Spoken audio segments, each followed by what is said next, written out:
Hello, yeah, wrong, and welcome to today's Ranty Rollox. We'll start with royals. Now, I don't know whether you've been keeping an eye on this because it just gets weirder and weirder and weirder.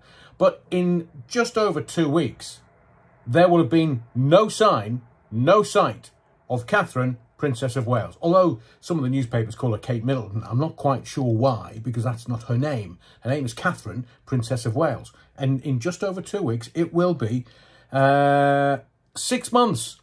Currently, today, she hasn't been seen for 164 days. Now, please don't tell me that you've seen the Photoshop photo. And please don't tell me that you've seen the AI-generated video. And please don't tell me that you believe that that woman that was at the Windsor Farm shop was actually Catherine, Princess of Wales.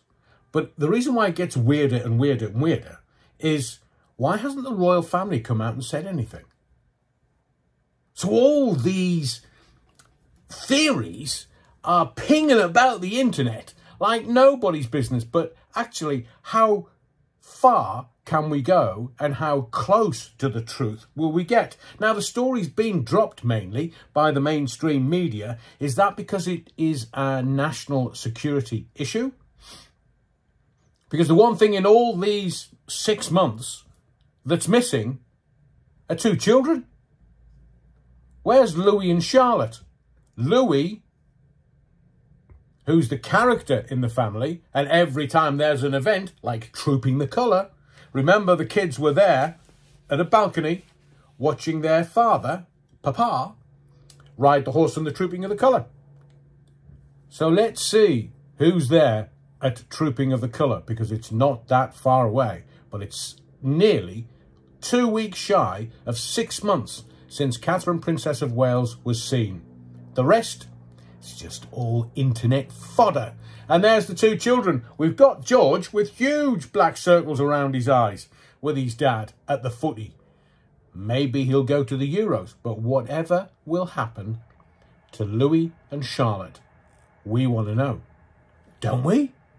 Let's talk about, why is everyone shocked at politicians being called liars? Because that's what they do. I mean, I don't... So we've got Labour calling rich boy Sunak a liar. Well, that's what he does as a profession. He's a professional liar. As are all politicians. I mean, are you distracted yet? So Labour's rich boy's a liar, a liar, a liar. And it's like, well, right, okay. And that's what we do until we get found out. So are you distracted yet?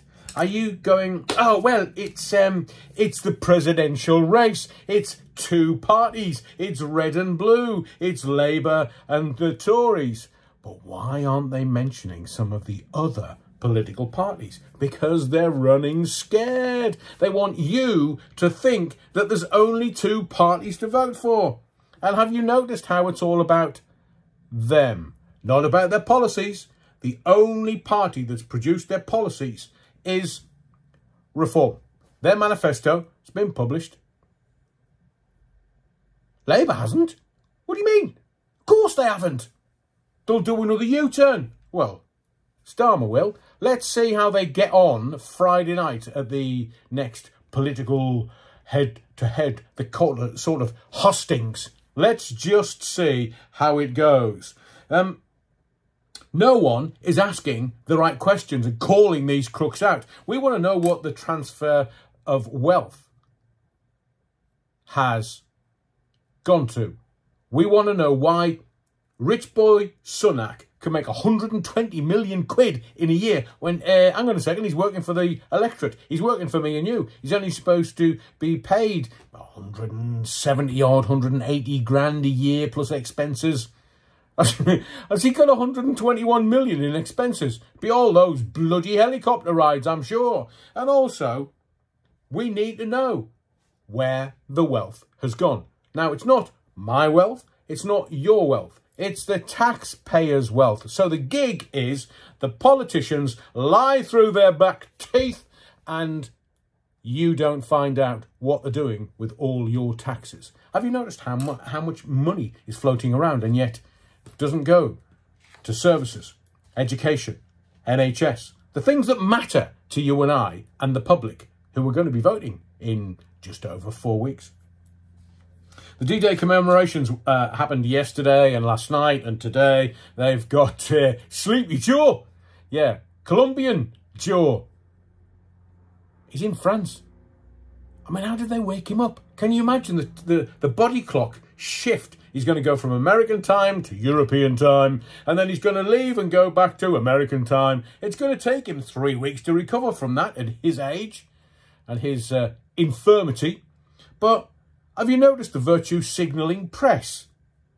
Oh, yes, we have to say thank you. They've got the royal family crying on the front of some of them at the D-Day commemorations yesterday. Some of the papers are calling it celebrations. What's there to celebrate? The victory? What's there to celebrate? The death of our beloved?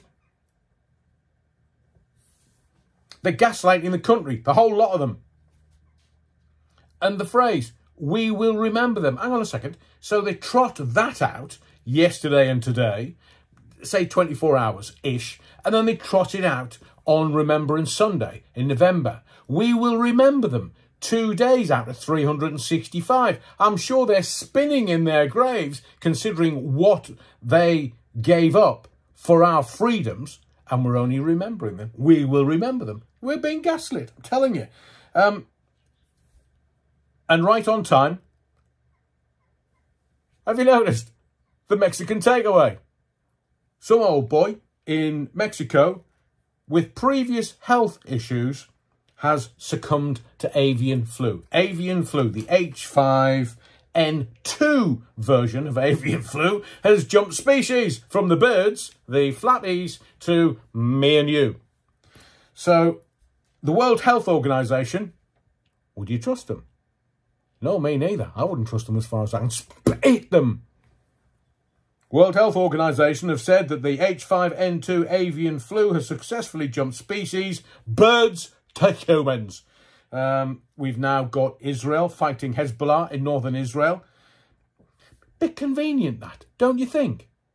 So that they can extend the war, because Netanyahu will only stay president if there's a war on.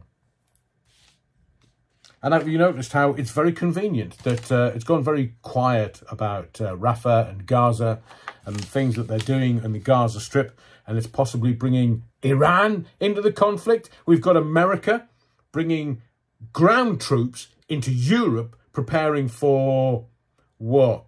And an American drone was shot down over Crimea by the Russians. And seemingly this drone is top dollar. It's one of the best in the world. And the Americans are not very happy. Oh, I bet they're not. But you start messing with the Russians are going to let you know that they're not happy with you.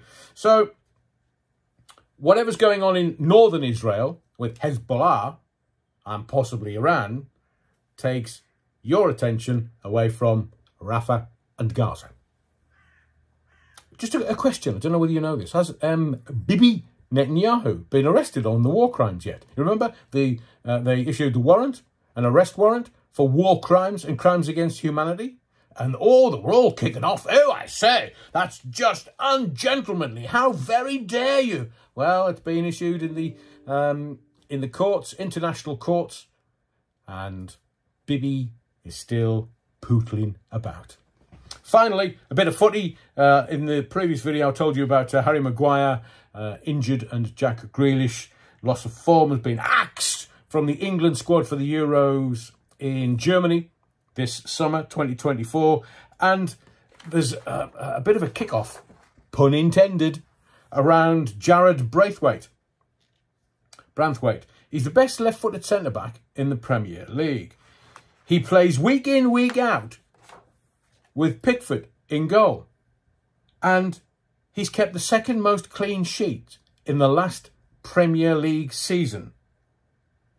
Maybe those £1,000 cardigans have gone to Gareth Southgate's head.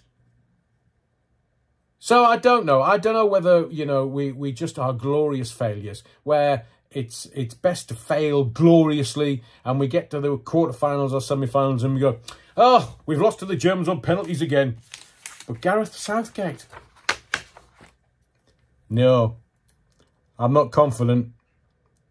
I'm not confident he's going to pick a great squad. But then again, we've got some of the best footballers in the world. You've got Harry, the German, and you've got Jude Bellingham, who's possibly the best footballer in the world at the moment. And it's the best chance we're ever going to have of winning any kind of silverware since 1966. Do you know how long that is? That's far too long, let me tell you. So a bit of Ranty Rollox today. There's lots going on and lots to rant about. And that's why I've just dropped you this video. Thank you for your likes. Make sure you subscribe for more videos. Thank you for your indulgence as ever. And I shall see you with a slice of Battenberg in the next video.